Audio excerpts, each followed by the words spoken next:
I've always been music. I've been doing music since I was at school. Since I was 5, I started writing songs in the playground. Yeah. I started performing in the playground. Yeah. I performed at my school assembly, and I was told by my headmaster I had a great future. Yeah, he was right. I did the boat that they rowed, which was a Lulu song, I think. The boat that they rowed, rock the ocean. We did that on our last day of primary school. Yeah. So I've just been singing ever since I was a kid. I was in Fringe Theatre. I was in the... where were you doing Fringe Theatre at? Sorry? Whereabouts was that? Oval House. Right. The Oval House, which is where I met my manager, because he was at film school and I was acting in a play there. Oh, right, yeah. And then I... What kind of acting was that? Was that like normal acting? Was it kind of more avant-garde acting, or...? Oh yeah, just fringe, total fringe. It was like spontaneous acting. It wasn't even really a proper structured play, but I used to go to the drama classes there, and then I sort of started going to the Oval House, and we just used to watch Fringe. And then I started to do a bit in Fringe, and then I was in Bath, and I was involved in the Bath Arts Workshop. This is all before punk. Oh yeah, when was this, about 72, 73? Yeah, in the 70s, and I was in the Johnny Rondo trio, which was a jazz quartet. Oh really? Yeah. And I was in that before punk. Was this all in Bath? Yeah. In Bath, in Somerset. And I used to DJ there as well, in the sort of local hippie pub, the Hat and Fair. What sort of music were you playing when you were DJing? Wild Thing by the Trogs, my favourite. That's such a great record, isn't it? That was my favourite. And then obviously we'd do maybe Diamond Dogs, and David Bowie's Diamond Dogs, and we'd do maybe Roxy music. I used to do that. I used to take it in turns with my friends. Is that the kind of music you were into at the time? Yeah, I was very much into, Roxy music played at the Bath Arts Festival, so we got to see a lot of these bands before they were famous. Yeah. So I suppose we were influenced by that. But that was also, we considered that was a combination of fringe, theatre and music. So were you kind of a bit of a hippie then? Hippie-ish? Yeah, totally. Yeah. The hippie movement, it was kind of probably really dead, but in England there were still lots of kids my age that were sort of post-hippies. Yeah. It's like you've got post-punks now. Yeah. So I basically just did that whole sort of hippie thing for a year, and I really did it for real, bathing in streams and living on ferns, and I just lived on the land. I did it for 1 year until the winter. And then I met lots of people and sort of creative people, and then I settled in Bath for a bit and got involved with the Bath Arts Workshop. I was just always around very creative, alternative people, really. And then I came back to London and I made some demos which were...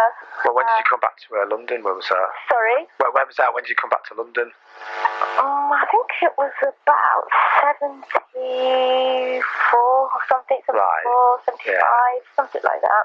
So you're making your own music about this point now, you won't go back to London? I was making it because I was just sort of getting together with different musicians in Bath. So it wasn't really my own music, like that jazz trio that I was in. I was really just a singer in that. Yeah.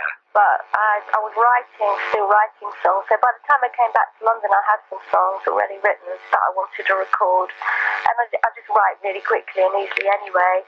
Then I started working with session musicians and people from the Pretty Things. Yeah. And that whole thing. But I wasn't really. I did a demo. I did a demo about Bondage before I did it with X Ray Spex. Oh really? So what was this, about 75? Yeah, I did it with Gary Moore. Oh really? Yeah. Oh, I never knew that. The first time that was the original, but I don't know whatever happened to that. But yeah, I was making demos with Gary Moore and people like that. So what was that like? Did that sound like the final? Was it like a kind of slower version, or?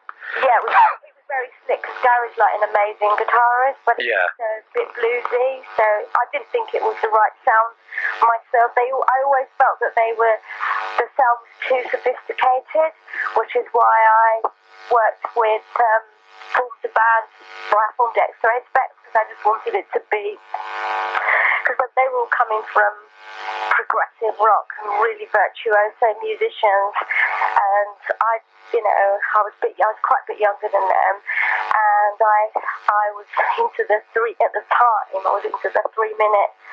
sort of instant, amphetamine thing, really. I wanted it quick and fast and short because we were getting quite bored at all the progressive rock things. Yeah. With the endless guitar solos. And the bands, and I used to go and see that and used to think, wouldn't it be better if it was just like short and snappy and just fast and you don't talk that much to the audience. So, I've been around, done all my homework before I put X Ray Spex together, and it worked for a younger audience. But I think as you get older, you change. And you realise there were some things in the progressive rock which was cool, which would be too pretentious and too boring, or sort of like up itself. But at the same time, when it's just 3-minute little riffs, which was like old-fashioned rock and roll, like the Ramones, that also gets boring as well. Somewhere along the line, I tried to marry the two things together. So you didn't think Gary more, then did you go to Ireland then or something? No, Oh, no. Living in here, you still living in here. Alright, so you're in London, you're trying to get, so you're going out, what was the name of your... No, I was just making demos. I was just working with these people in... Was it under your real name then, yeah? Well, yeah, I did do a bit. I did something with GT more on the reggae guitars. Yeah. Some of them are actually playing on some of that translucent stuff that's on Flower Aeroplane. And, obviously I liked reggae as well because I grew up in Brixton. Yeah. So I was heavily into that too. There really wasn't very much that I wasn't into. Yeah. I liked all kinds of things. And it's just about being curious, isn't it? Yeah. And inquiring and sort of wanting to know, and take a bit from this culture and a bit from that culture. And I suppose really that's what progressive rock was, except it got a bit too boring. So you doing your clothes stall at this point? Sorry? Were you doing your stall at this point? Oh, I did that sort of when I was more involved in actually putting X Ray Spex together as a band. Because I was working because I always used to have a day job as well, so I was working as a temp. I used to be a temp, sort of typing, secretarial work, and then in the evenings I used to go to the studios and make demos. Yeah. And then I got fed up with my day job, and so I tried to do that fashion thing. Yeah. So market as my day job, and then do my music in the evening. And it worked quite well. It didn't make a lot of money, but it worked quite well because it meant I had a lot of stage clothes to wear. Selling them in the daytime. So this is about, 76 is this, yeah? Yeah, I think so. I can't really remember the exact dates, but I think it was about 76. Around 76 was to 77 when I started playing at the Man in the Moon, which was next door to the clothes shop. Oh, yeah. So next door to Beaufort Market. So when you were doing your kind of pre-punk kind of solo stuff, did you actually get a deal with that at all? No.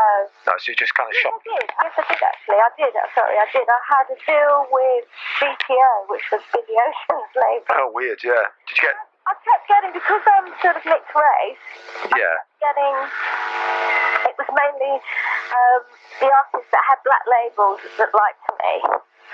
Black artists that would be interested in me. So it would be, even though I wasn't really playing traditionally sort of soul-y music, I liked Motown obviously, but for instance it was the Motown people at EMI that liked Play Bondage Up Yours, the final version.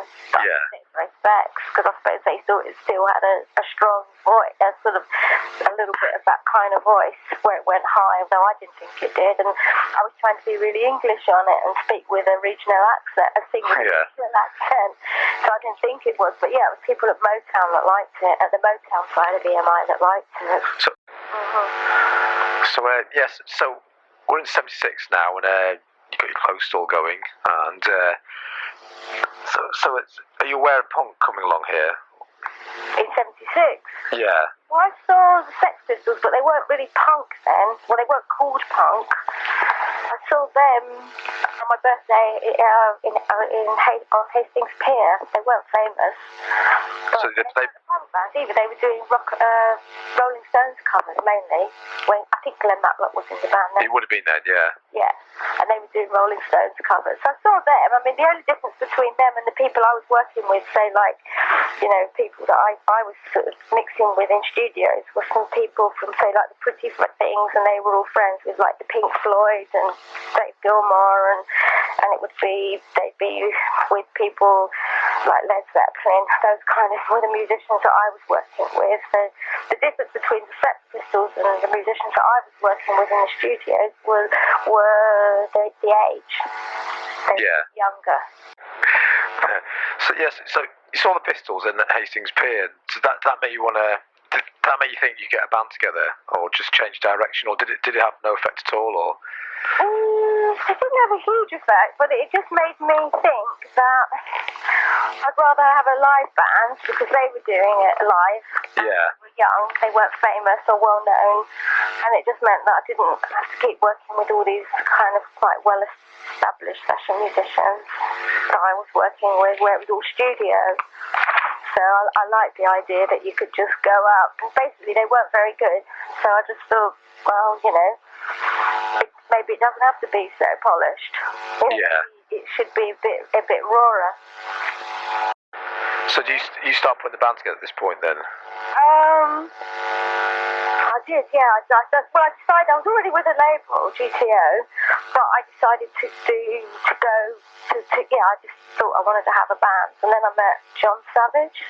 Oh, I know John, yeah. And he started taking me to, well, he took me to the Clash gig, which is just around the corner from where I lived in Fulham. Yeah. And he's also took me to the Roxy.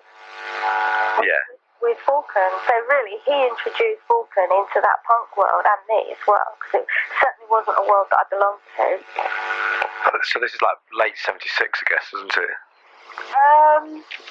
Yeah, I guess it is. I can't remember the exact date. I mean, I don't know what they've got the date of the live at the Roxy, but pretty much I was playing, I only went down there once. I was playing the next week, I think. Wow, so that's the amazing thing about that period, how fast everything moves, isn't it? You put the band together, and about a week later you're playing at the Roxy. I mean, yeah, literally. So what song did you have? You had all the songs really? They're already written, aren't they? I guess. I was writing them as I went along. I didn't have all of them. I didn't have the day the World Turns Dayglo. That came a bit later. So the first set you played at the Roxy, was that stuff that you had? I had Bondage up yours because I'd already done. Yeah, but with Gary Moore, I'd already been working that one through with him. And I can't remember what I had. Identity came a bit later. Say there was. I had most of them, but not all of them. Yeah.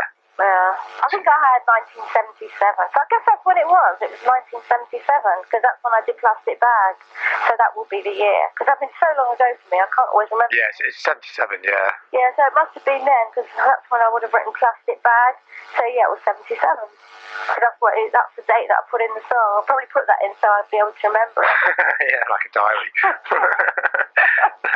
So did you have the look as well already?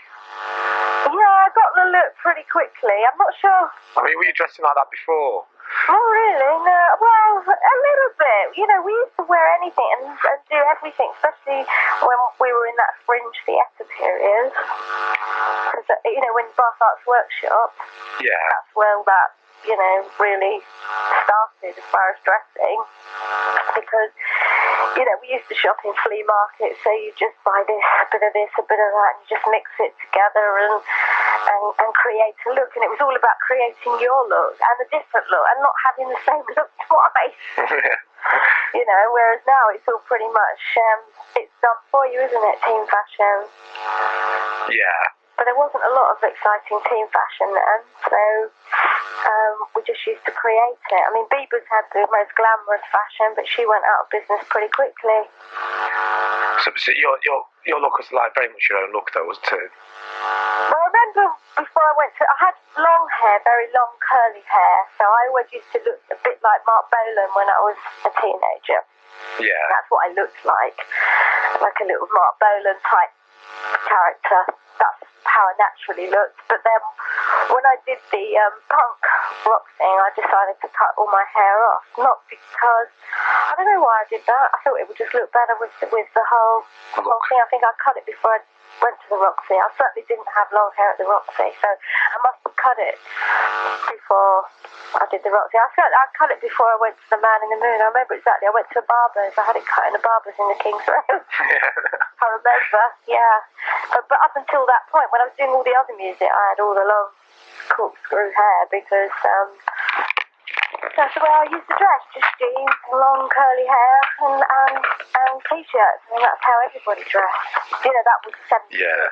But your look in the punk days was amazing. It was like really original. It was quite original at the time. I mean, it was, but also I met that girl, Sophia Horgan, that was a fashion student, so she did my very first. I mean, some of it I did myself and had my own looks, and a couple of times I wore some of her things. And she was a first year, or maybe, I don't know, she was obviously being very different and very influenced by David Bowie and Space Odyssey, and also probably the 60s as well. So she made those weird phone zip dresses and all that kind of stuff with the big zips across the top, which was, you know, they were her clothes, and I was selling them for her in my shop.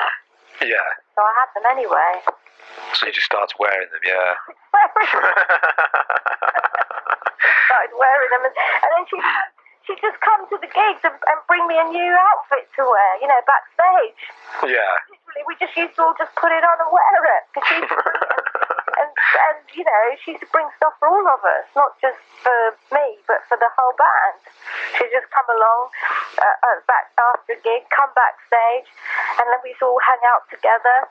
So we were like hanging out with her, and then she was clothing us as well at the same time. I'm not sure how much money she got paid, but I know I was selling some things for us, but I guess she also wanted us to showcase her clothes for her. Yeah. You know, it was just very open. There she was with her sewing machine and all her skills, and there I was with a few ideas and needing to having fun really, wearing all this stuff, and it wasn't costing me like, you know, I mean, I'm sure if I went round the corner to Vivian Westwood, it was very expensive, yeah. Out of my price range. Well, I like the way your clothes kind of complemented your music. It seemed to all fit together. That's it. I think she probably used to get, like, she'd come to the gigs and she probably got ideas from the songs. Yeah. As well, and so she'd make stuff that she probably thought that we'd like. Your materials, the lyrics are always really fantastic. The lyrics? Yeah, you always had this consumerist thing you go on about.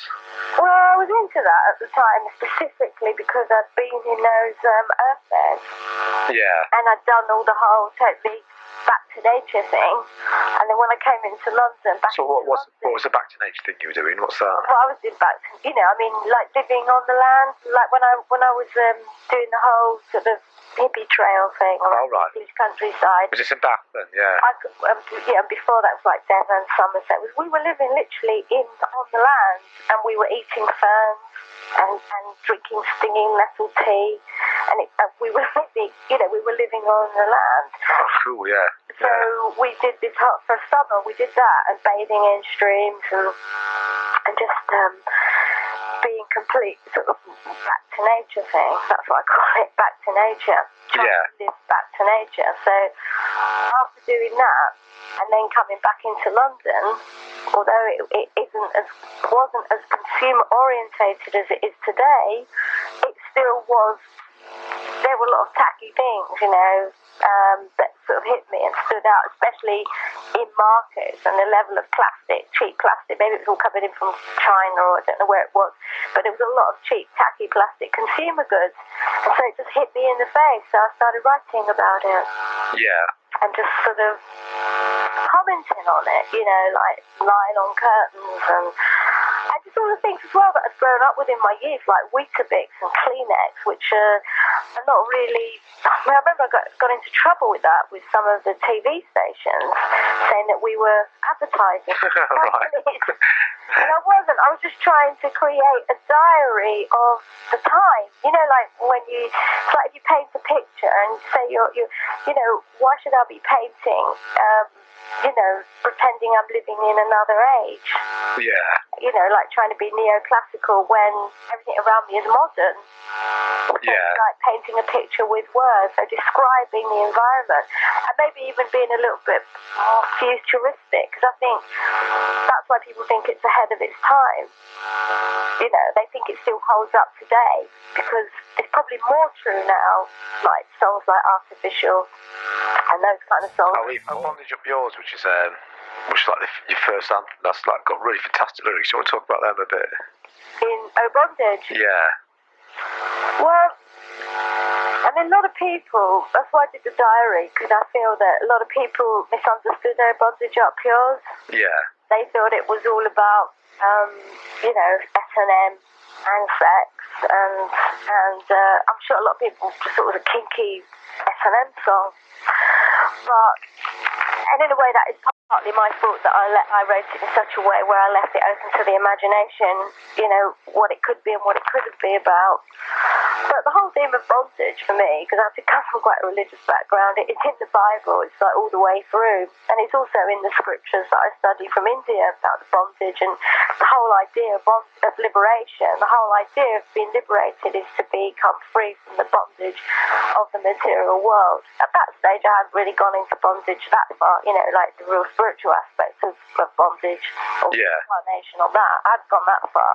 But I certainly had an idea of bondage through physical limitations, such as slavery and suffragettes. I mean, I grew up with all those images in history. In history class, you saw suffragettes chaining themselves to the walls of Buckingham Palace, and we just grew up with that whole theme. And then we often used to see slaves, being chained up, and because remember the anti-slavery movement started in England. It was the English that abolished slavery. And so I just had all that imagery, and then when I saw Vivienne Westwood, her shop was just around the corner from mine, and I saw all her bondage trousers, and that just for me, I don't know what she was trying to do, whether she was trying to be expressive or whatever, but it just symbolised all the other bondage elements that I'd grown up with, and so I wrote Bondage Up Yours. Yeah, I like that. I like the way the imagery's mixed.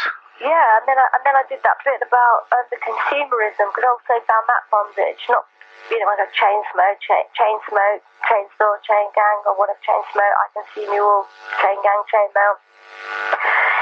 That as well, because that's why I became a hippie, really, because I was working in the fashion industry as a junior buyer.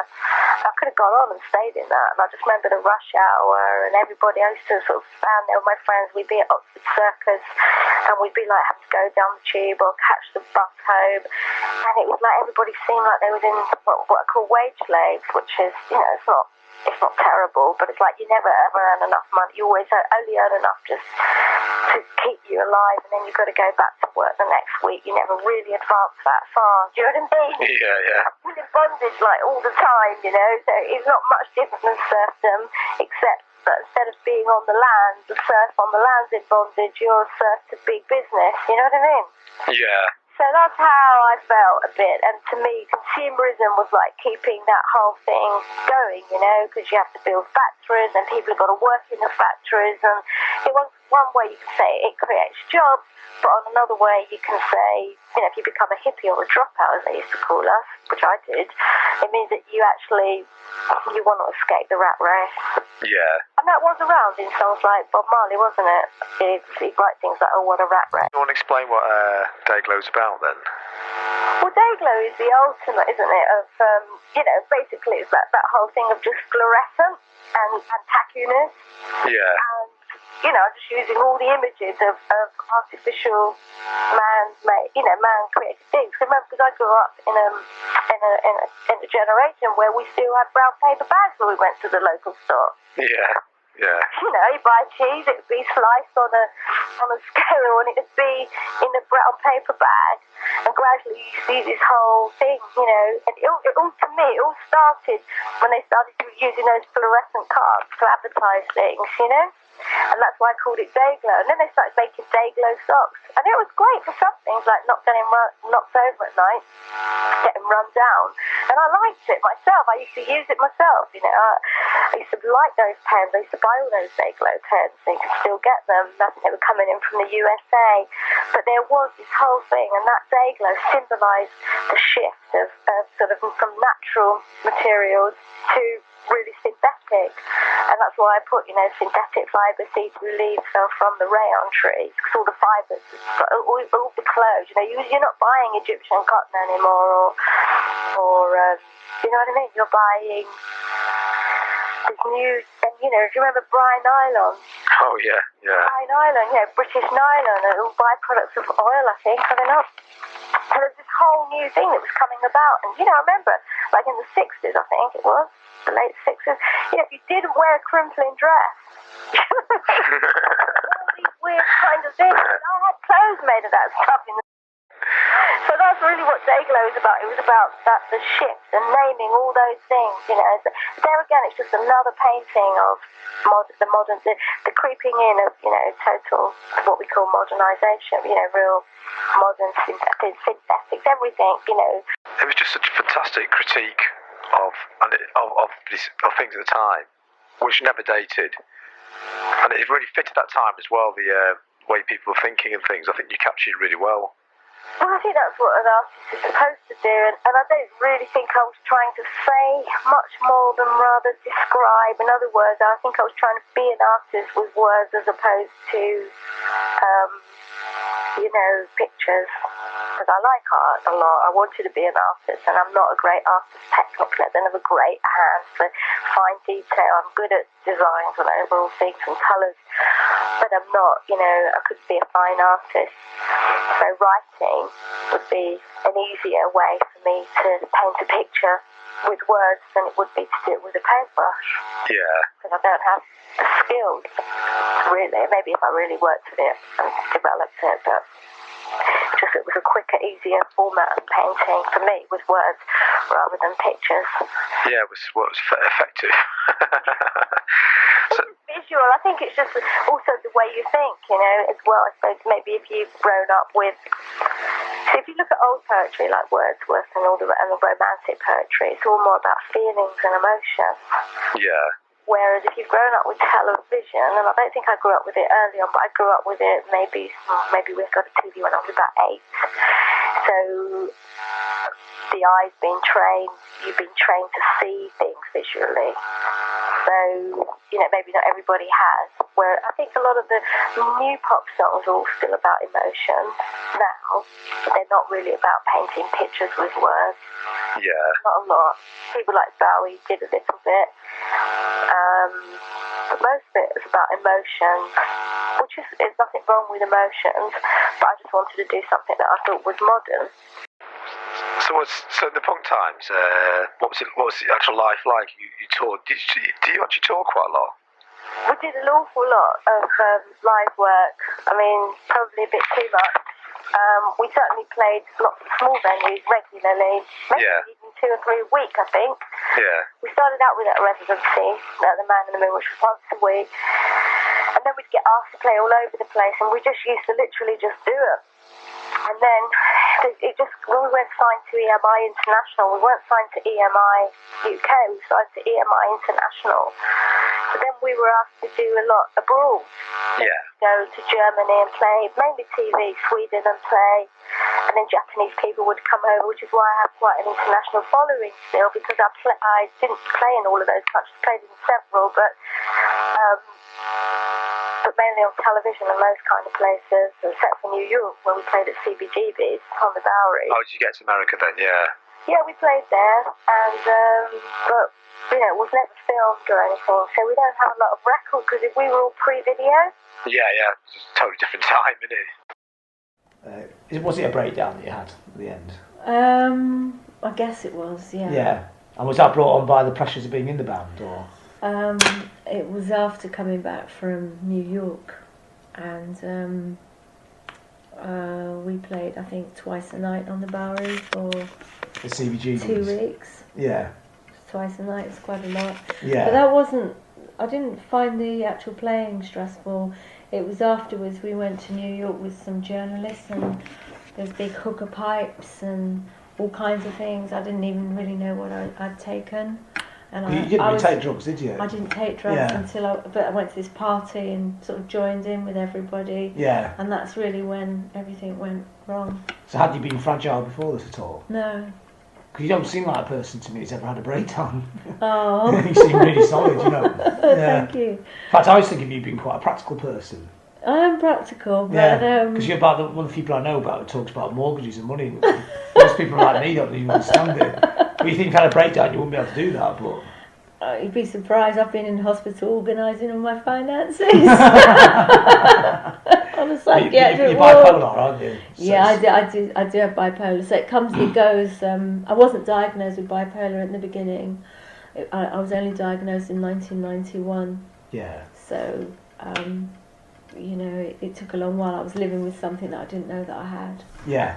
And I don't know if you know much about bipolar, but I do, because I read all the Advanced stuff, and I think it's fantastic that he started going about it, because he made people know what it was, and people don't think people are mad anymore. It's just something that happened. It's just. Well, you have highs and lows. Yeah. But I take medicine, so I'm pretty in the middle. In the middle all the time now, so that's quite good. Yeah. What are the highs like?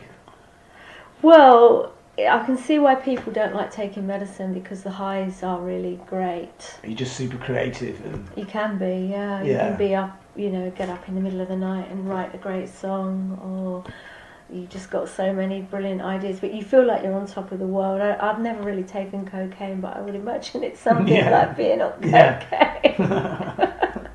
So what actually happened to the breakdown? You saw a flying saucer, or? I don't know whether that was a breakdown or whether I actually saw it. Yeah. I saw something. It wasn't a saucer. It was just a very bright pink luminous light, and I had floaters in my eyes afterwards. And every time I touched something, I used to get a shock. Yeah. So I don't know. I went to the leading. Is it the Ethereal Society, the UFO? I went to the BBC resident hypnotist Leonard Wilding.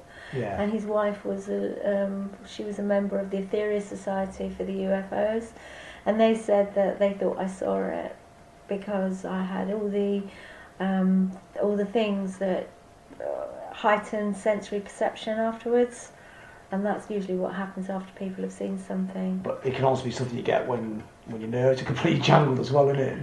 Yeah. Yeah. Well, we did. Our roadies used to give us some marijuana after the gigs to help us sleep, because we'd be buzzing. We wouldn't be able to sleep. Yeah.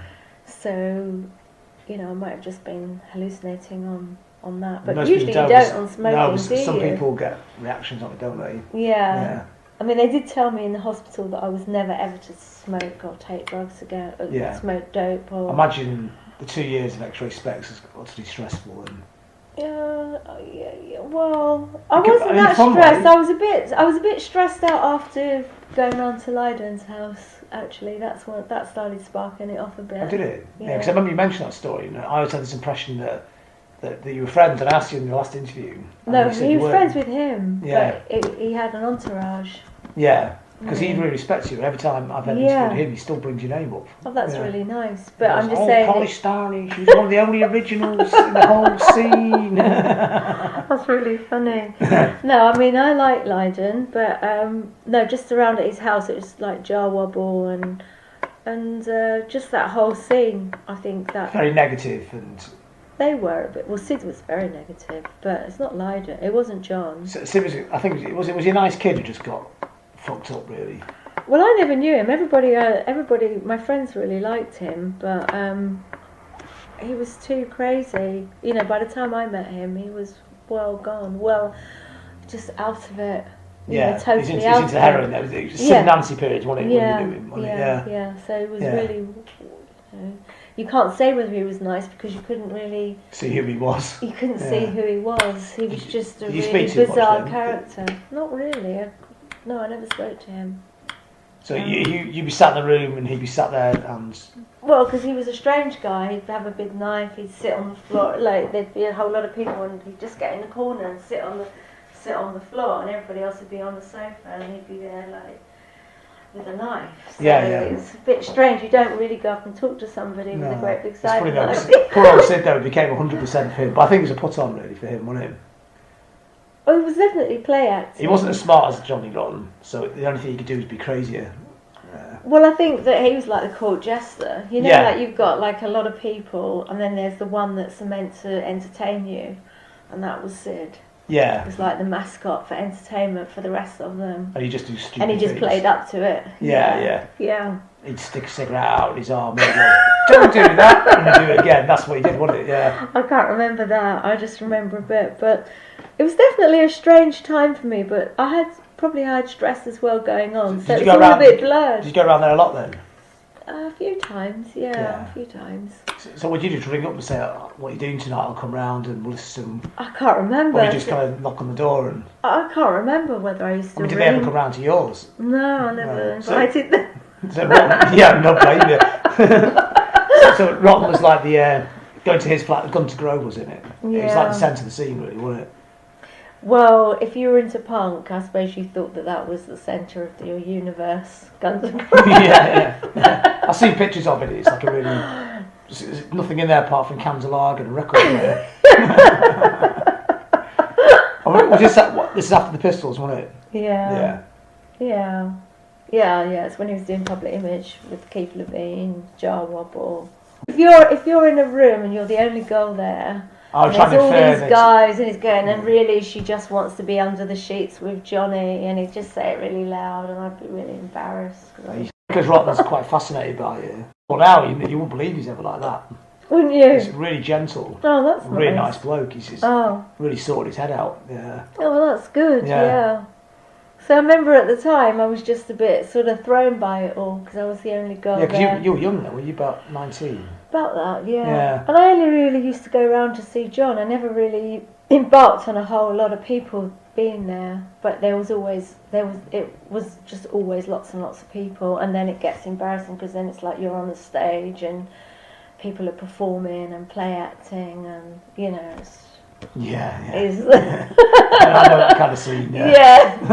So what did you talk about with Johnny at all? Did you have? I can't remember. Ghosts. Was it quite in depth or was it? No, not really. It was mainly. I never used to speak very much. I used to be very shy. Yeah. And he just used to play records all the time. Yeah, like reggae, a lot of reggae and stuff. No, he used to play this song called Johnny Remember Me. Johnny, yeah, great song. Is it Johnny Layton? I can't remember. Yeah, I've got he used to play songs like that. Like his mum and dad's records. Yeah. I know, just obscure records that I hadn't heard before. So did you see a different Public Image. He played Public Image. That song. Yeah, it's an amazing song. It's good. Yeah. Yeah. And did you see a different side of him? Then because he was a quiet, shy sort of guy. That's what I got the real Rotten. Yeah, the real one's much nicer. And clever and smart and pretty cool and that. Yeah, no, he used to be alright. He was always quite nice actually. I remember him being a really nice guy. I don't know what he's like now. I haven't met him. I saw him at the Brixton Academy, but I didn't go backstage. Yeah. So I didn't meet him. I saw Nora. I was sat next to Nora. You should have gone because I think you would have. Yeah, well, maybe another time. Tessa, I was with Tessa and it was her guest list and she just said, let's go now, so we just went. So let's get back to the flying saucer. You thought you saw flying saucer, you're not sure if you did or you didn't. I saw it, for sure, but whether it was a hallucination or not, I don't know. Yeah, so did you think I'd better get my... Where were you? Were you in the garden or something? No, I was at Doncaster after a gig, after a show. I just remember being in a hotel and then looking out the window and seeing this bright pink luminous light coming to me. And of course, I was right in the middle of interviews, so I told everybody. Yeah. Because I was like, I've just seen a UFO, and I was telling journalists, and so therefore I got these headlines. Was this in Doncaster or back in London? I think interviewed. I'm not sure when I was interviewed, but because. Just on the road, you know, just touring from one gig to the next. Yeah. So I can't remember where I started telling people, but I saw the UFO in Doncaster out of a hotel window after the gig.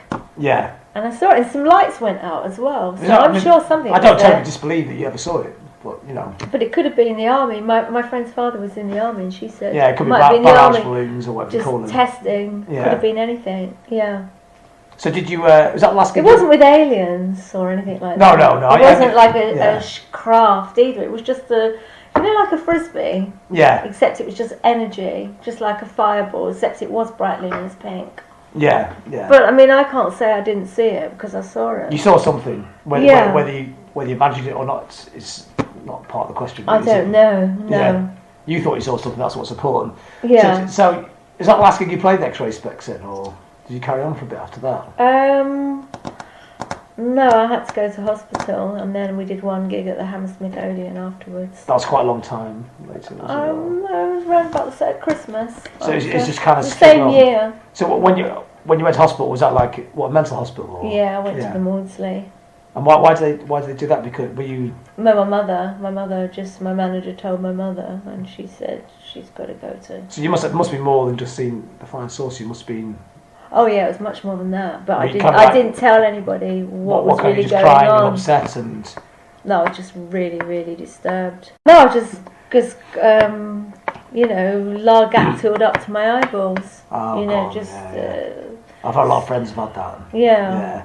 And so then I was, if you notice, I don't know if you ever saw that Arena documentary, it was after that, and I was like really slurred with my speaking because of all the medication. Yeah, that's what happens to people, isn't it? Yeah. Yeah. But, you've done brilliantly to get around that. I just didn't take it for long. I still have to take medicine. Yeah, but that's a very strong one, isn't it? Oh, yeah. That one's like a kosh, isn't it? It's just like... Yeah, they're just really slow. And, yeah. Nodding out. Well, people on that. Oh yeah. Well, there's a lot of stigma attached to it, isn't there? Yeah, as well. you so it's weak. hard getting over that. I just think it's not a weakness. It's like getting cancer. Yeah. Or something. I'd say I was a bit overly sensitive. Yeah. Yeah. I was hypersensitive. Being on tour doesn't do anybody any good. So you did one more gig, and after that, it's just too much for you, was it? It wasn't too much for me. It was I didn't think it was, but everything was decided for me around. Because after that, because of being in the hospital, then I kind of lost control of the band. And my manager just took over everything. So he decided that I needed to do a solo album, and that's when I made that album called Translucence, which shows that I was on a lot of hospital medication because it's a really chilled out album. Yeah. It's difficult though, I think, with X Ray Spex. So he decided that X Ray Spex would split up. So he just split it all up and got the band, because he brought all the band in to see me in hospital, so that didn't look very good either. And then they all went off and did their own little projects, but all with the same manager. Yeah, I mean, two of them formed Classics Nouveau, didn't they? Yeah. And actually had a sort of small amount of success, didn't they? Yeah, Classics Nouveau, and what else? They did Airport and Dean as well. That was another band they did. Yeah. And Jack and Paul did that, and then Jack and BP did Classics Nouveau. Yeah. So they just went off doing other things.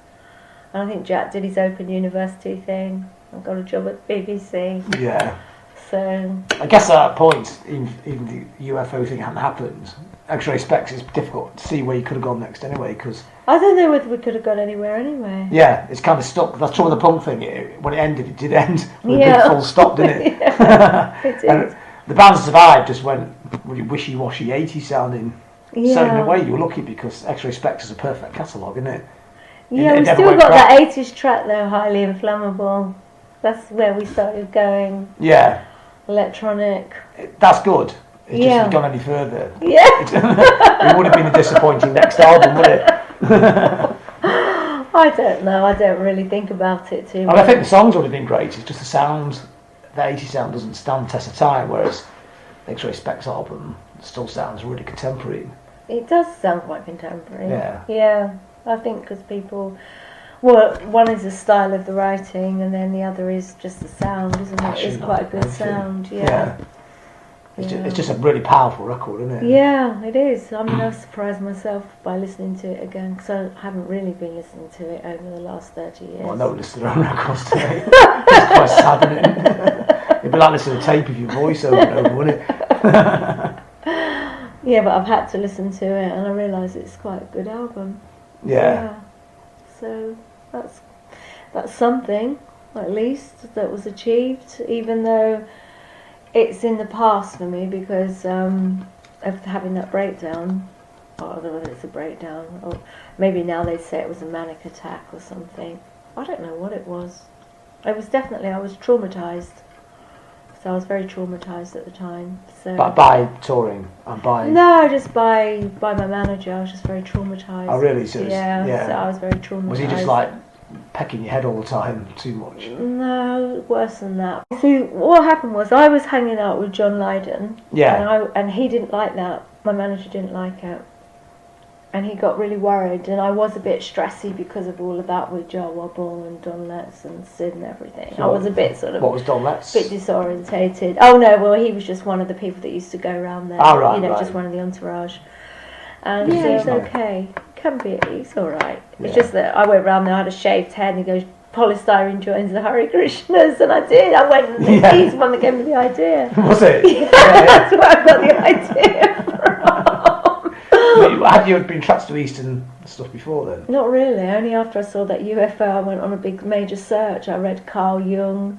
I went and studied psychology for a while. That Carl Jung's he had a book about UFOs saying that you see them, they're internal, they're not external. Right. And I went to the Aetherius Society. No, I went on a major big quest. Yeah. After seeing the to try and explain what happened to yourself. Yeah. Just to try to find out. Yeah. And actually, that's how I got into Hare Krishna, because I thought they might know some answers that I don't know, and they do know a lot about beings from other planets, and except they call them devas, but they say they don't visit here anymore. Yeah. So that's all in their books, so it's not so crazy if you go into a philosophy that has that. Well, rationally, if you look at it, you can look at it scientifically, it's got to be life out of the universe, but whether it's actually bothered to come here or not, it's a different question. Well, that's what they say, the Hare Krishna books in there, so they don't even, the demigods used to visit this planet, but in this age, Kali Yuga, they don't even come here to go to the toilet. Yeah. So did you hang around Rotten's house after you saw the UFO then? Yeah, I think I did, So you started going around there after, yeah? Before and after. Oh, before and after, yeah. Yeah, before and after. So was it weird going there after the UFO thing? Was it just the same? No, it wasn't the same. I wasn't the same person after I saw that. I was really, I was like down on my knees kind of thinking, oh dear, what have I done? I've displeased God. That's just the way it affected me. Yeah. I thought I'd been sent a really bad omen. Yeah. Because I was doing something wrong. So it made me reevaluate my whole life, what I was doing, what I was saying in interviews. It made me reevaluate everything. But you're doing stuff about myself. If you actually look at your lyrics and that, it's actually quite religious, really, isn't it? Some of it is. Anti-consumerist society and anti-plastic and all that kind of stuff is. Except that one, let's submerge, because it's like say, come, don't worry, let's go to hell, because it's got lots of references, isn't it? Molten lava, sulfur vapors, smolder on to obliterate, Hades ladies are dressed to kill. If you got the urge, I thought it was about going to the Roxy. It is really, but yeah. When I listened to it again, re-listened to it again, I thought there's biblical things about hellfire and brimstone, but like, who cares? Let's submerge. Let's go to hell. Yeah, but if you believe in heaven, you've got to believe in hell. I mean, you can't. Yeah. It's like I always say, those devil worshippers, they're actually more religious than most normal people, because if you believe in the devil, you've obviously got to believe in the Bible, haven't you? So, no, it did make me reevaluate everything, basically, seeing that. And but coming back to what sparked it off, it was just trauma, because basically I was on tour, and my manager just came in and just went, you need this, bang. That's really what sparked it off. Yeah. And then obviously when I went to I didn't know what to do, and I didn't want to tell anybody because I was too embarrassed about it. So I just talked about the UFO. Yeah. That was the easiest thing to talk about at the time. Right. So even when I went to the hospital, instead of saying about UFO, so I got saved. But you did see the UFO. I did see the UFO, but after that, that's why I had a breakdown. Yeah. Maybe that's why I saw the UFO. Maybe it was meant to come and distract me. Yeah. But I was in a really bad way. I was like lying in the middle of the road, like hoping to get run over. Yeah. Afterwards, so I was in a really bad way. That's why I had to go to hospital. Yeah. So that's basically what happened. So that's how I got. But that's why it's difficult to say. Would I have had bipolar disorder if that hadn't happened? Maybe it's just there and I just couldn't take stress. They say bipolar disorder is a stress-related illness. Yeah. Yeah, well, I was okay up until that point. Very powerful. Until that, and then that just knocked me for 6. A woman sing that much power in her voice. Yeah, but then I lost all my power after that incident. Yeah, I can understand. It's a really difficult thing to do. Well, and then all the tranquilizers on top of it. Which doesn't help at all, does it? No, and it was worse than that. And see, what happened was that incident, then it took me back to another incident when I was 3, when I was held at knife point. Right. So then I had all that to deal with as well. Yeah. So I just went through major. Yeah, and then the Hare Krishnas, being the Hare Krishnas, kind of helped with that. It helped to a point. The philosophy helped. And it's a community as well, I suppose. No, the community was okay to a point, but it was quite exploitative. I found the hierarchy of it, but most of those people have left now. But what's a woman's position in the Hare Krishnas? Is it? Well, it's not that modern. You know, you have 4 caste systems, don't you? You have 4 in the caste system. You have Brahman, Kshatriya, Vaishya, Shudra. Yeah. Well, women are meant to be always Shudras. But in Hare Krishna, you were meant to be able. It didn't matter whether you were a woman. I mean, our guru used to say, if you want women's liberation, you can definitely get liberated here. But no, I mean, it was still old sort of patriarchal stuff in there, and I'm glad I wouldn't, it's not the greatest thing. I mean, it's great to read the philosophy, but if I gave advice to anybody else, I'd just say get the books and read them at home and just go and visit. But, I mean, it might have changed now. But no, there's a lot of heavy stuff going on in there as well at certain points. Not necessarily always with me, but in the movement, there's been a lot of crazy stuff. It's just like anything. You get all people, they come with their baggage. Yeah. And they bring it with them, and sometimes they abuse their positions of power. They have power over people, and you used to have to bow down to the guru. I remember my guru, when I first met the guru, he's Bhagavan, he said, you don't have to think, I'll do your thinking for you. So it was like... That's not good, is it? No, not really. And I remember once I was cleaning the temple room, and he said... Bhakti Marie, because that's what they used to call me, Bhakti Marie, pay your obeisances when you see me. So it means every time he walked in, I used to have to bow down. So it's not very good having to bow down to how come you clean the temples? It's meant to be for everybody's meant to do it, but he never did it. Yeah. That's just always been the way, isn't it? But it's meant to clean your heart. If you look at it spiritually, it's just symbolic. If you clean the temple room, then it's like cleaning your heart. Yeah, that's fair enough. Yeah, so it's a spiritual thing. Well. But he wasn't doing it, no. Was it quite a shock to live that kind of life after living 3 years of the sort of pop star life? It's quite a different world, isn't it? I was always very grounded. Even when I was doing X Ray Spex, I wouldn't say I lived a pop star life, not by today's standards. No, well, there isn't really such a thing. I always did my own cleaning. Yeah, so it was just, It's just a different... It's continuing the same kind of life with a different backdrop, I suppose, then. I mean, did you miss... Life is life, but the difference between that and ordinary life is that everything that you did there was meant to be service to God, to Krishna. So... You did make some spiritual advancement. I did get some good realizations by being there and doing it. And all the other stuff that was around with the other people, that is their stuff. It's not my stuff. I was there to do, my spiritual quest and path and to acquire knowledge. And what all their trips and all the other stuff is a bit crazy, but it's their stuff. It's not my. It wasn't my stuff. So you get out of it what you want, really. I got out of it what I wanted, which was spiritual. So you kind of spent the 80s going like to Manchester, giving out the books and doing all that stuff, and doing food for life, feeding people, homeless people. And so there's a lot of good stuff. I did a lot of good stuff. I mean, it wasn't all bad. But did you dress up? Like you said before, you dressed up in Laura Ashley or something. Well, when we used to go out on book distribution, we used to dress up. But you wear the saris in the temple. Yeah. So where was the temple? Was it one in London you lived in? I lived in London for a little while, but I lived at Baptist Manor, the one that George Harrison gave. I lived there the longest, and then I lived in one near Manchester. In Friar Park, where his house was. But I don't know what it used to be called before it was called. He had his mansion. He gave the Hare Krishnas a big house at the back of that, didn't he? No, I don't know. No, he just gave them this big manor house. He gave the whole big manor house to them. He has a different house. He was never there. Yeah, I think it was part of his grounds, though, wasn't it, or something? Because he got a no, he didn't. No, it was a separate build. He just gave it. It was his house at one time, but he just gave it to them. Did he ever turn up at all then? Not when I was there. Yeah. I think they've even taken the plaque down now, which I think is a shame to say that he donated it. Oh, have they? Yeah. Although I'm sure he didn't donate it so he could have a plaque on the wall, did he? No, but it's nice for everybody to know where it came from. Yeah. You know, I think so. Because he was into all that, wasn't he? But he didn't.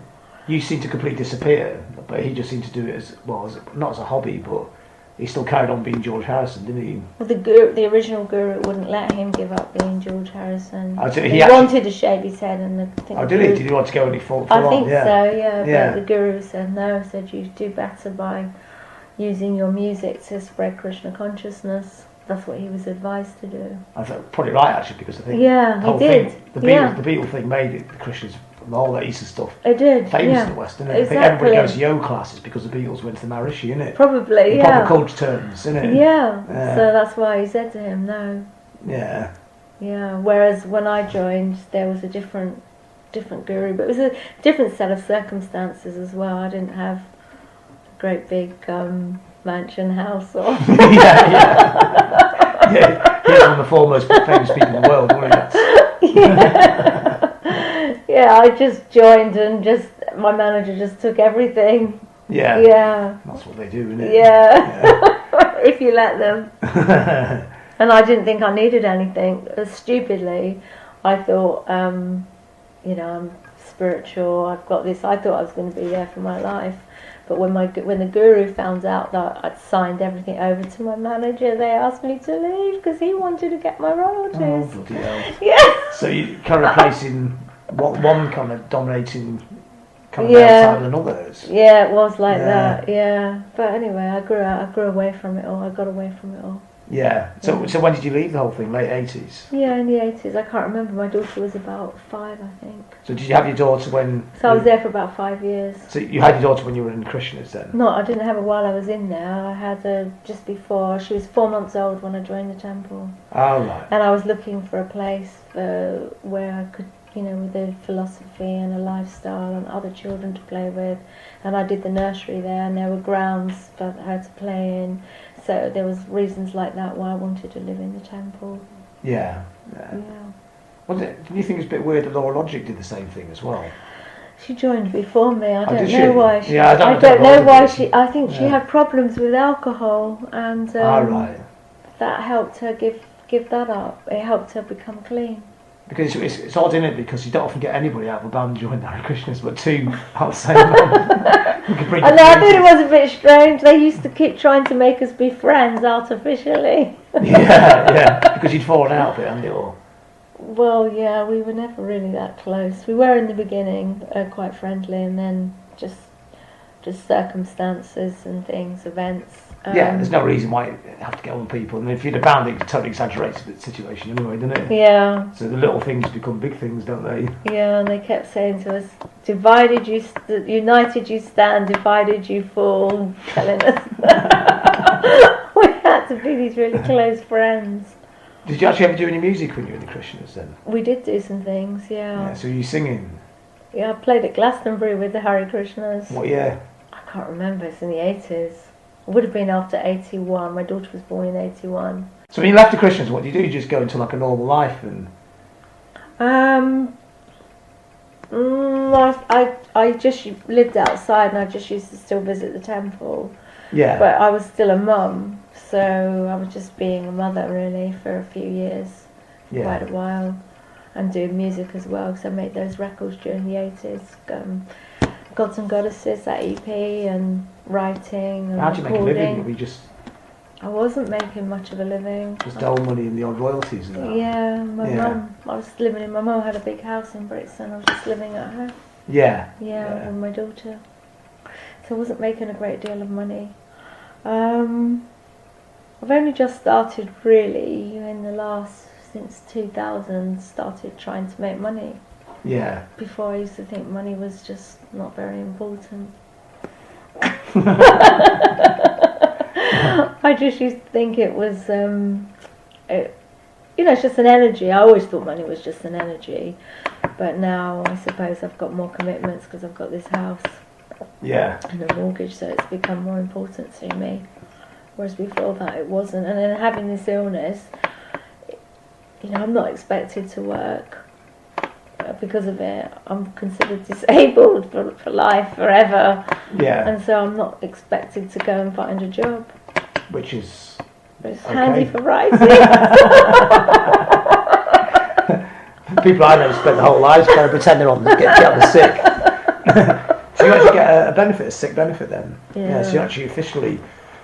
Yeah, I've got disability living allowance and, just get those. I don't have to work. I just decided I wanted to. I could have just not, but I just thought it was a bit degrading not being, just being disabled. Well, it's just a word, isn't it? Yeah. But you're not disabled in any way, shape or form, are you? So. Well, mentally I'm considered that I could be, just the fact that I have to take medication all the time. Yeah, and it's good to take the medication. Yeah, I take it. Yeah. I mean, I feel better working, but before, my consultant wouldn't even let me work. Yeah. Every time I said I'd like to go to get a job or apply for a job. Is that because it would stress you too much? No, he said that because of the nature of the illness that you never know when it can strike. Yeah. But if you take the medication, it won't strike, will it? I don't know. It can still come up a bit, but not as bad. But because I remember when you rang me up a few months ago, you were upset, weren't you? I was upset. Yeah. It's just because we did that interview and it reminded me of, it brought up some stuff from the past. Oh, did it? Which was upset me. Well, it brought up that incident that I told you about. So this is okay asking this stuff now? Yeah, I'm all right now. I had counselling since then. Yeah. After I had that interview with you, I went for counselling. Right. Being there, you feel quite vulnerable, especially you're the only woman there, and maybe I was there after. Yeah. So it would have even felt worse than that, isn't it? Yeah. Yeah. It's the worst thing when you're in a room with a load of blokes, when you're bloke, because the atmosphere can get pretty bad sometimes. Yeah. I got married in 1981. Oh, right. So it's just after X Ray Spex. Yeah, so you married then, yeah? I did get married, and then I had her after I was married. And then I got so is this before the Hare Krishnas? I can't quite get it was just before, and then I joined. So did you try and have a really normal life, then join the Hare Krishnas, or...? Yeah, I did try, but it just didn't work out, so I joined the Hare Krishnas. Yeah, the normal world is quite dull, isn't it? Yeah. No, I tried. I got married. I did all the right things. So you still in touch with your husband at all, though? Not really. My daughter is, but I'm not. No, not really. It was a long time ago. It didn't really last because of circumstances. He just went one way and you went another. No, he was just too young to be married. He was only 19. Oh, wow. Yeah. But you would have been about 22? Yeah, I was about 23. Yeah. 23, 24. And he was just too young to take responsibility. Yeah. And then when my daughter came along, that was even too much extra responsibility. It's hard enough when you're in your 40s. Like, you're 19, So, he's just off playing music. He lives in Amsterdam. Oh, does he? Guitarist, yeah. Yeah. So what kind of music does he play? Just blues. Blues stuff, yeah. Blues guitar, yeah. He used to be in Gary Mayall's band. Oh, did he? Gaz's Rebel Blues Rockers. So it's a pretty good standard. That was pretty... Oh, yeah, he's a good guitarist. He's a good musician, Yeah. But, it's difficult to... because he's always travelling. He's not really here, so... I don't really see him or anything. But you're still sort of friends and that. Oh, we're not. We haven't.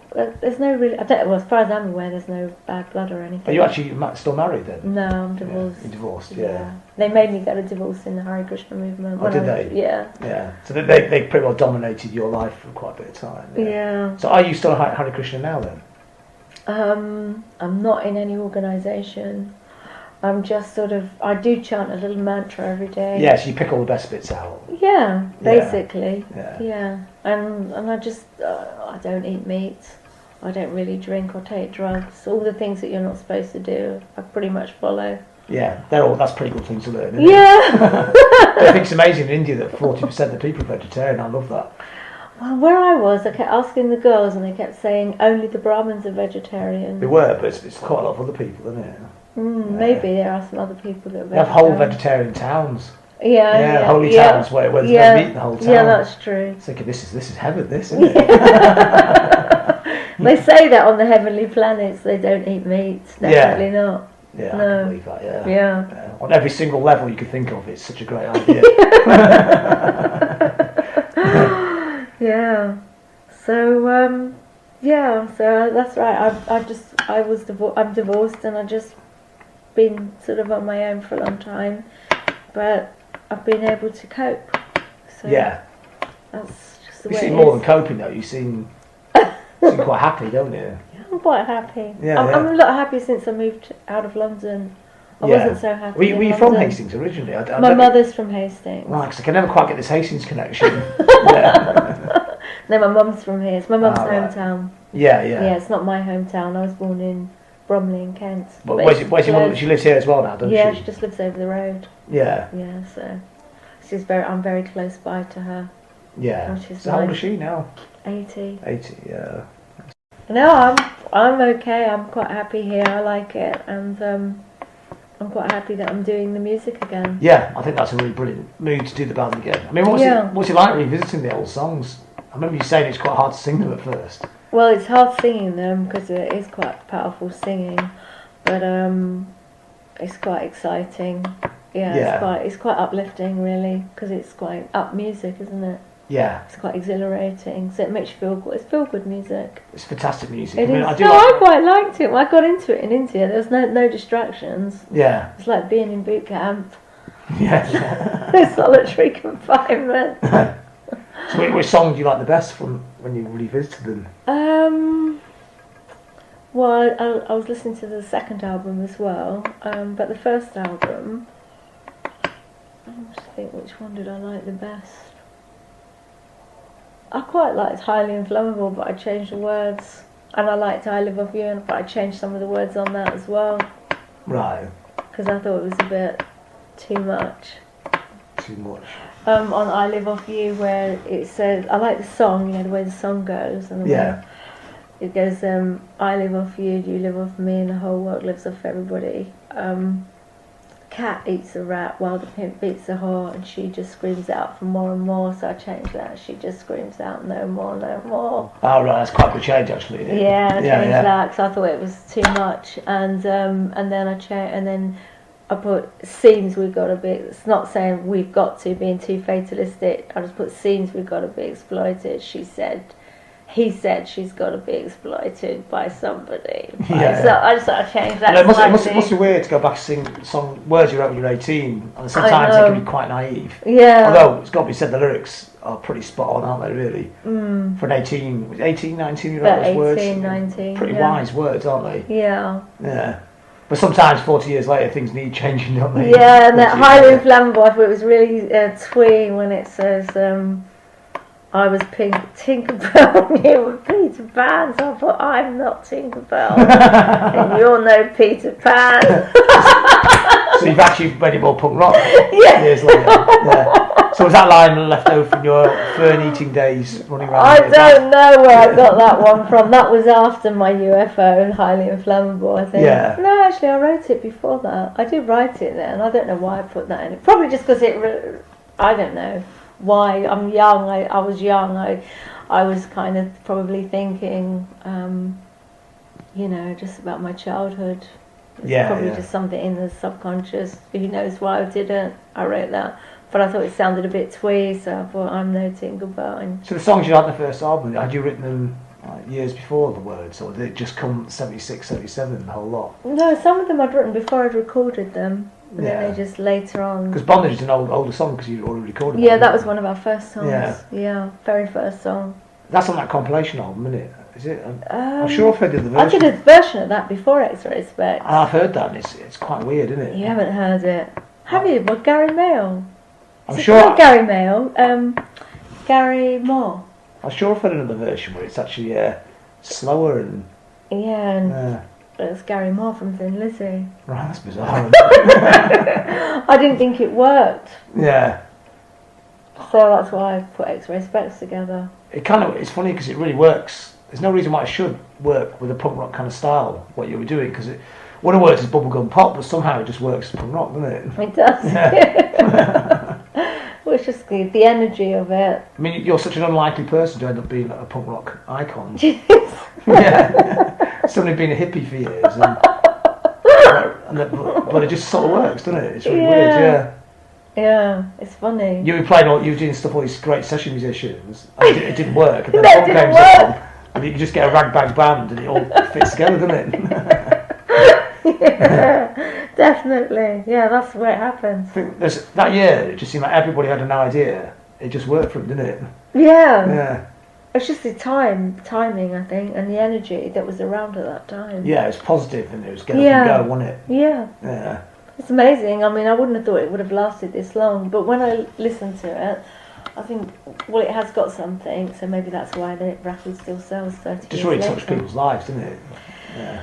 Yeah, I mean, I was kind of feeling a bit bad about that, because I was thinking maybe I messed up a lot of people's lives, you know, like scum punks and what they used to call, my friend said she was a scum punk, and she lived in squats and she was on heroin, and you think, oh my God, is that what my music did? Do you know what I mean? Am I responsible for ruining all these people's lives? Then the other day, when I came back from India, I went to London. I was walking through Covent Garden and I saw this postman with a Mohican. He was Indian. Yeah, so yeah. it was a younger punk with a big Yeah. yellow Mohican. And I That's thought, cool. oh, I Yeah. thought, well, that's okay. His life's not that messed up. He's still doing his work. I just think, with the punk rock thing, people given this choice, and what they did with it, their energy is up to them, isn't it? Yeah, it is. If they want to go and take heroin, they're going to fuck up anyway, aren't they? Yeah. So, yeah, I remember all these kids. And there's a lot of nihilism in the Pistols, but it's a cleansing nihilism. It's kind of a positive nihilism, isn't it? Yeah, no, I liked it. I thought when... Unless I completely misread it. No, when I saw them play, I thought it was really exciting. Yeah. You know, again, it's revisiting it, like, recently. I just thought it was really good. Yeah, they just become a great rock and roll band. Yeah, it's different good to a songs. great rock and roll band, isn't it? And good songs. They are good songs. But for people like me, my age, a couple of years younger than you, but it's quite a gap in those days. Yeah. Punk was amazing, you know. It changed our lives for the better. Oh, good, okay. And you know, when you went to that festival, people come up to you, they were like, wow, you know. Also, not because you were a pop star, but because you made music that meant something to them, you know, it touched their really lives, nice. didn't it? Yeah. You could tell when they came up, wasn't it? It wasn't just like fanboys, it was people, you know, they'd felt something, hadn't they? Yeah, no, it was nice, yeah. No, it's nice. It's always good to do something like that, if you can. I mean, it still amazes me a bit. You know, like... It's so powerful. You don't really think yourself. Yeah. You just think, oh, I did that, I was really young. I'm sure I was Budgie a must bit have thought that, though, when naive. You know, It's a good idea, changes people's lives, doesn't it? You know, Yeah. whether it's 2 people or 10, 20 million, it still changed something, doesn't it? Yeah. Yeah. Well, I suppose I can think of some bands that made me feel really good when I was a kid. Starman, that made me feel really Yeah, good. it's a great record, isn't it? Because I was having a little bit of a depressing time as a child and thinking that there was something out there a bit more exciting, a Starman who'd like to come and meet me. That's David Bowie's an alien, so they do exist. It's an amazing record, though, isn't it? It's amazing how weird it is, but how conventional it is at the same time. That's his trick, wasn't it? Yeah. No, but it was good for kids, if you think about it. 5-year-old kid could listen to it. Yeah. Frank Sinatra could probably do a cover if he wanted to at the time. It's a very conventional song structure. But it's so weird at the same time, isn't it? It's twisted, isn't it? Yeah. He told me, let the children boogie. Yeah. That's why it's good for children, isn't it? Well, when I was young. Yeah, so I can think of some good songs that have helped me, you know, like, and even some of the Beatles songs when I was a kid. And what's that one that's really good that makes you feel good about yourself? They're kind of like therapeutic, some of them, aren't they? Yeah. Is it Yesterday? Maybe Yesterday. Oh, there's loads. On the Hill. Fool on the Hill, yeah. All of those, they were all really good songs. They all made me think about my life and change my life, all of those. Because that's what was playing on the radio when I was growing up. Must have been for you as well, or don't you remember it? Well, I'm 46 now, so I can remember Yellow Submarine when it came out. Okay, I was at primary school when we sang it. We only knew the chorus, didn't know the verses. Yeah, that's the end of I remember Get Back on Top of the Pops when I was about 9, but it's a bit blurred. Pop culture wasn't quite as persuasive then. Like no. Now if you're 9, you know about 20 groups, but then it just you knew it existed, but you only knew about 2 bands. I only knew about the Stones and the Beatles, I think, and a few other hairy ones. You know, that had long hair. Beatles and Stones about extensive when I was a kid. Really? Yeah. Do you remember those Beatles wigs in Woolworths? No, I don't remember that. But I remember Little Yellow Submarine. You could buy Little Yellow Submarine. Alright. Yeah. Did you remember you could get Beatles things in chewing bubblegum? No. Just before. It's amazing 2 years can be so different. Yeah. For me, it's when T-Rex and Slade and Bowie and all that's when I found out everything, you know. Yeah. And then in 72, I saw Hard Day's Night on telly. And I thought, whoa, this group's amazing. And I thought they were still going. I didn't realise they split up. I was in 11. So you're naive then, weren't people very naive, didn't know anything? I always liked the Beatles accents on their records. Yeah, because they're singing their own accents. People say they're singing American accents, but I don't get that. They sound really Liverpool to me. Especially in the beginning. Yeah, they do. John Lennon even did. Yeah. All the way through, even when he was with Yoko Ono. Yeah, he's still... Give them peace, give Peace a chance. Oh, that little period is good, yeah. Yeah. Plastic Ono Band's great, Imagine album's pretty good. Yeah. And it starts going...